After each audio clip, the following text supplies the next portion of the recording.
नमस्ते बिटिया, हमेशा खुश रहो बिटिया. A very good morning to you all.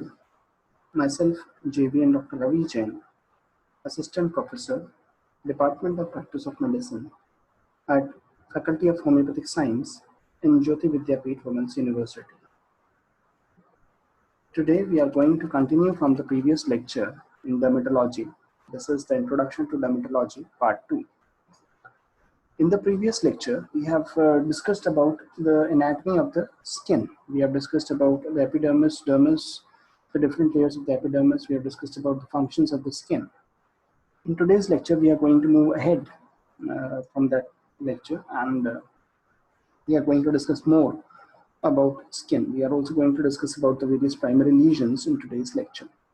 So let's start with Introduction to Dermatology Part 2.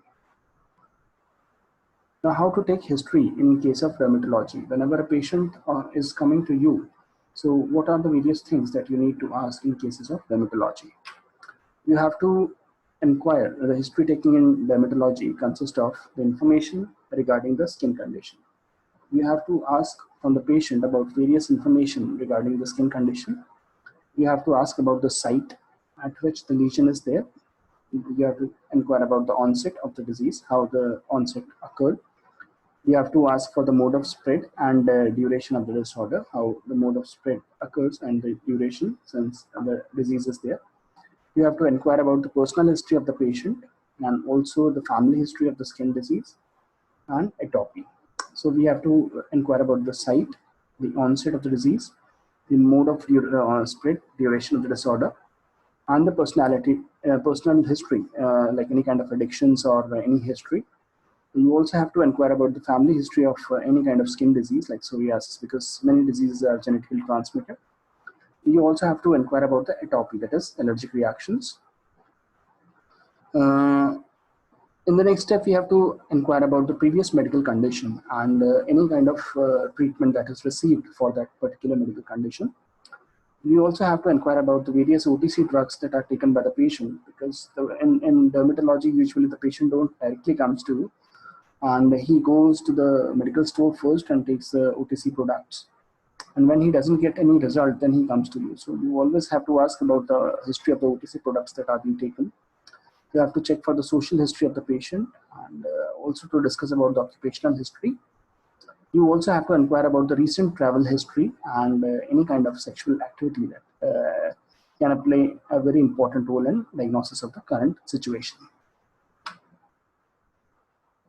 During the dermatological examination, we have to follow the set protocol, and you have to expose the part that is to be examined, and you have to look for the following points. You have to check for the color and the pigmentation. You have to see the color of the skin and the pigmentation of the skin. Note the color of the skin. You have to check for any kind of pillar. It can be the pillar can be temporary or it can be persistent.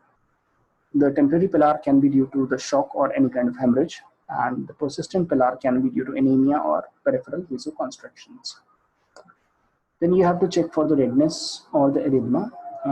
You have to see for any kind of redness that can be due to overexertion, that can be due to overheating or sunburn. It can be due to the febrile conditions, the fever in the patients, or it can be due to any kind of inflammatory skin disease. So you have to check for the erythema. It can be due to overexertion, overheating, sunburn, febrile condition, and inflammatory skin disease. You also have to look for the cyanosis, that is blue or bluish purplish tinge in the patient. There are various pigmentary disorders that we need to keep into mind while examining the dermatological case. Jaundice. Jaundice can cause subactinic lemon yellow color of the skin and mucous membrane and pernicious anemia to various shades of yellow, orange, or dark olive green and obstructive jaundice. So there is a great range about which you have to keep your eyes open. We have to check for the increased pigmentation of the skin that can be racial or it can be connected to various other diseases that can cause various pigmentation and increased pigmentation of the skin.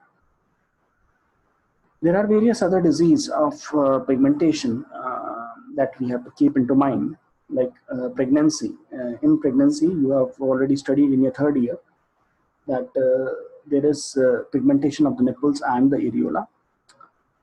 In the females, you also have to check for the closma. That is very common in the females. That is brownish discoloration on the face, around on the cheeks and on the nose. You also have to check for the localized pigmentation in case of pellagra. That is a deficiency disorder you already have studied about.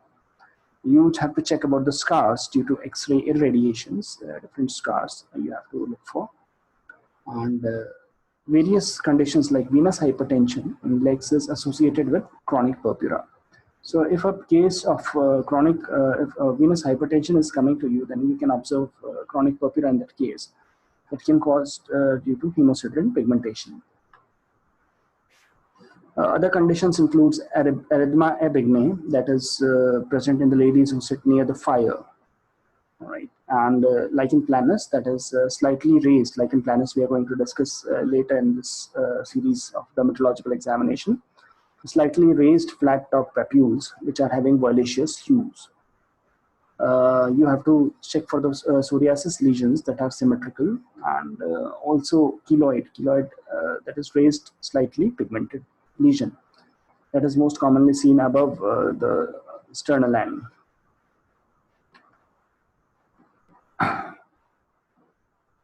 In the examination, we have to check for the morphology of the skin. We have to check for the distribution of the skin lesions and the arrangement.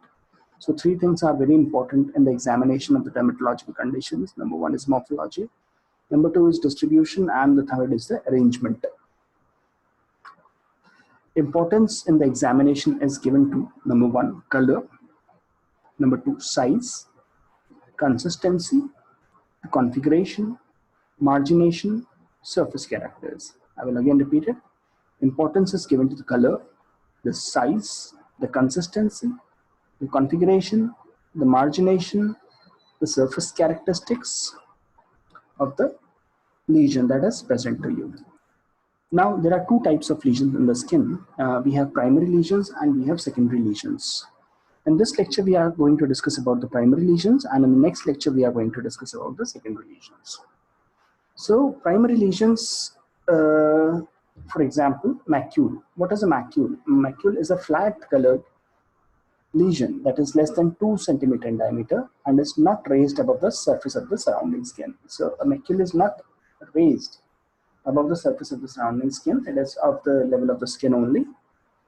A larger macule is known as a patch. The patch is greater than 2 centimeters and is flat lesion with a color different from the surrounding skin.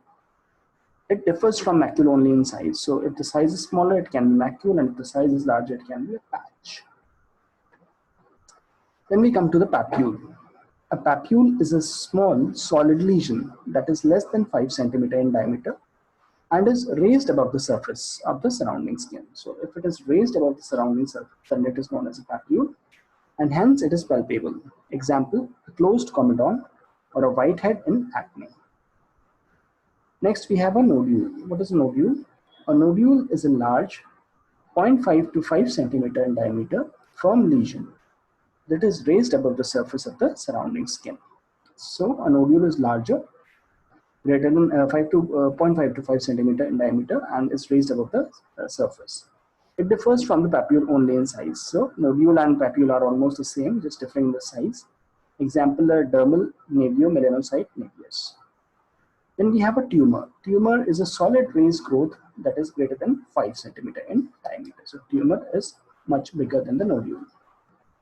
Next, we have a plaque. A plaque is a larger, greater than 1 centimeter, flat-topped, that is raised lesion. Edges may be either distinct, example in psoriasis, or gradually blend with the surrounding skin, example in case of eczematous dermatitis. Next, we have a vesicle. Vesicle is a small, fluid-filled lesion that is less than 0.5 centimeters in diameter, and it is raised above the plane of the surrounding skin. The fluid is often visible and the lesions are translucent. Example, the vesicles in case of allergic contact dermatitis. Next, we have a pustule, a vesicle filled with leukocytes. Next, we come to the bulla. Bulla is a fluid-filled, raised, often translucent lesion that is greater than 0.5 centimeter in diameter. Next comes the wheal. A wheal is a raised edematous papule or plaque, which usually representing a short-lived vasodilatation and vasopermeability. A wheal is commonly seen in case of urticaria. That is a raised edematous papule or plaque that presents a short-lived vasodilatation and vasopermeability. The last one is telangiectasia. It is a dilated superficial blood vessels that is visible by naked eye. That is known as telangiectasia. So these were all about primary lesions of the skin. We have some more lesions like petechial hemorrhages, small pinhead-sized macules of the blood that is due to small bleeding. Purpura is a larger petechiae. All right. So that is not a blanch. These are basically due to the extravasation of the blood. These all things are due to the extravasation of the blood. Purpura is a larger petechia and do not blanch on pressure. Ecchymosis is a larger extravasation of the blood in the skin bruise. Hematoma is the swelling due to the gross bleeding. Then we have poikiloderma. It is the atrophy, reticulate hyperpigmentation, and telangiectasia combined. So this was all about petechia, purpura, ecchymosis, hematoma, and poikiloderma. Next we have erythema. Erythema means the redness of the skin. We have the burrow. Burrow is the linear or curved elevation of the superficial skin. That is due to the infestation by the female scabies mite. This we are going to study in Sarcoptes scabies condition. Next we have comedones. Comedones are the large horny keratin and the sebaceous plugs within the pilosebaceous opening. So this was all about the primary skin lesions. In the next lecture we are going to discuss about the secondary skin lesions. So this session was powered by Digital Version 2.0 Jyoti Vidyapeeth Women's University. I hope you are satisfied with my digital session. If you have any query, please mention in the comment box. I'll try to resolve it. So this was all for today. We are going to meet in the next lecture tomorrow. Thank you.